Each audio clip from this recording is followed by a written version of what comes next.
Bonjour à tous et à tous, on se retrouve pour la deuxième vidéo de ma chaîne YouTube. Voilà, donc pas trop de chichi, je vais commencer directement. Donc je lance l'intro.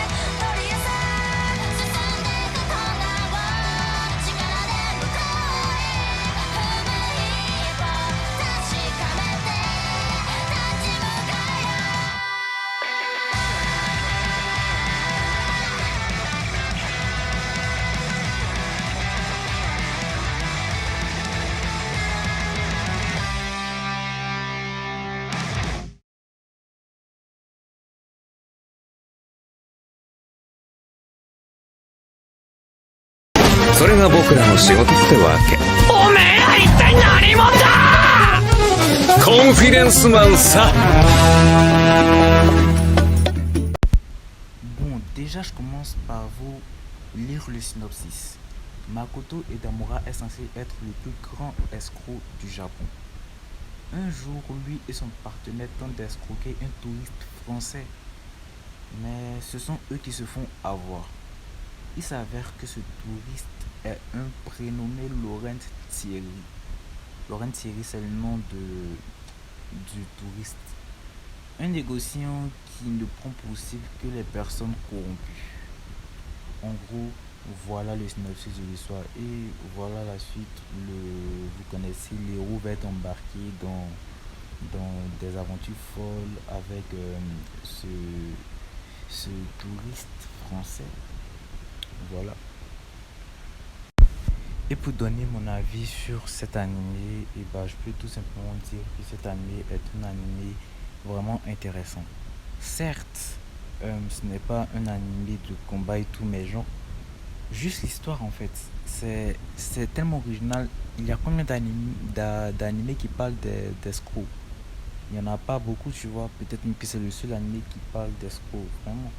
Il est grave original de par son titre et aussi de comment les termes sont abordés, tout grave intéressant l'anime.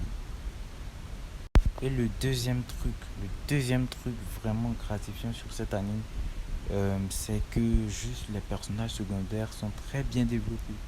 Vraiment, sans vouloir vous en dire plus pour vous spoiler, mais juste tous les personnages secondaires qui seront avec le personnage, que ce soit ses amis ou ses ennemis, auront un certain développement, vous voyez.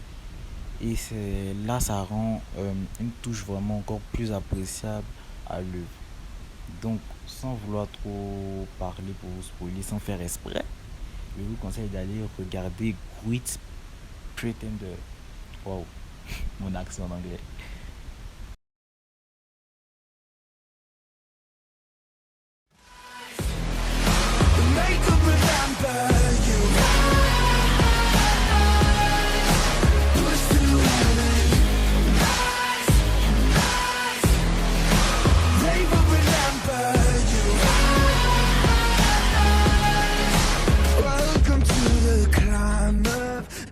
Ok, The Outcast, qu'est-ce qu'on peut dire? Déjà, il faut que vous sachiez déjà que The Outcast, ce n'est pas un anime japonais comme ce que vous avez l'habitude de regarder. C'est un anime chinois, donc vous pouvez tout à fait ne pas trop accrocher à cause des noms parce que les noms sont encore plus bizarres qu'en japonais, je vous le dis vraiment. Voilà, donc vous êtes avertis, mais sinon, par ça, l'anime est grave cool. Donc je commence avec le synopsis. Sorancho se promenait tranquillement dans le cimetière d'un petit village lorsqu'il était attaqué par des zombies. Wow. Déjà, le fait de se promener dans un cimetière, c'est déjà assez bizarre, mais bon, on continue. Il pensait alors son heure arrivée, mais il était sauvé in extremis par une mystérieuse épice qui a disparu quelque temps après. Cet événement va changer à jamais la vie de cet étudiant ordinaire. Et là, qu'est-ce que je peux dire de cet animé? Waouh! Les animations, juste un truc pour parler de l'anime, les animations. À la saison 3, les animations, je suis sûr qu'on est tous d'accord pour que Demon Slayer Les animations de Monster sont très très jolies, mais à la saison 3, les animations sont bien au-dessus de Demon Slayer. Et là, je rigole même pas. Je pense que cet animé est passé inaperçu parce que c'est un animé chinois et les animés chinois n'ont pas autant de codes que les animés japonais. Voilà. Et aussi parce que l'histoire, les 2 premières saisons sont pas si ouf que ça. D'ailleurs, la première saison, les animations sont pas extraordinaires. La deuxième saison, c'est moyen.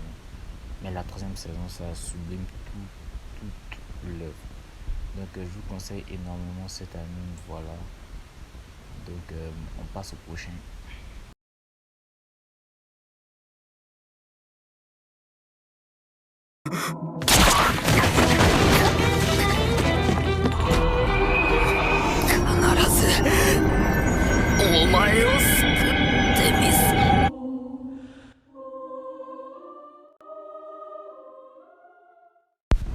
Re:Zero, c'est quoi? C'est un isekai. Foutrement bien scellé, l'un des meilleurs isekai que j'ai pu voir. Et je vais vous donner le synopsis tout à l'heure. Subaru Natsuki fait la connaissance d'une jeune fille aux cheveux longs argent qui l'entraîne dans une dimension peuplée de monstres et d'ennemis en tout genre, particulièrement hostiles. Le jeune homme a juré de la protéger, mais il ne reste pas longtemps dans ce monde voile où il est tué rapidement. En gros, voilà le synopsis. En bref, dans cet anime, on va suivre un héros qui va mourir et à chaque fois qu'il meurt, il revient à la vie un moment avant. Et ça va influer sur sa psychologie. Voilà sa psychologie. Il aura des problèmes et tout. Il va évoluer mentalement. Il va voir que la vie n'est pas si rose, n'est pas blanc, noir, tout, etc. etc. Il va voir que tout n'est pas facile dans la vie, vraiment. Hein. En tout cas, on va suivre un personnage qui va souffrir tout au long de son périple et qui va évoluer. Vraiment, cet anime, c'est un truc de ouf. Vraiment, sans trop parler, faut éviter de vraiment trop résumer ce genre d'anime parce que tu risques de spoil. Et vraiment, cet anime, vous devez le voir parce que c'est l'un des meilleurs animes que j'ai jamais vu aussi. Pourtant, c'est un isekai et précision, j'aime pas les isekai, mais c'est l'un des seuls isekai que j'aime. Voilà, donc je vous le conseille.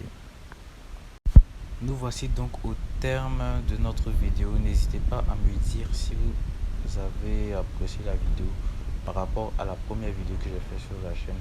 Dites-moi laquelle des vidéos vous avez trouvé plus intéressante pour que je puisse me repérer sur le style de vidéos que je pourrais faire pour améliorer la chaîne.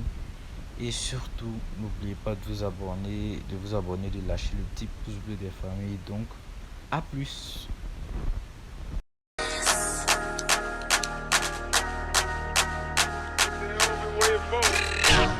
I guess so.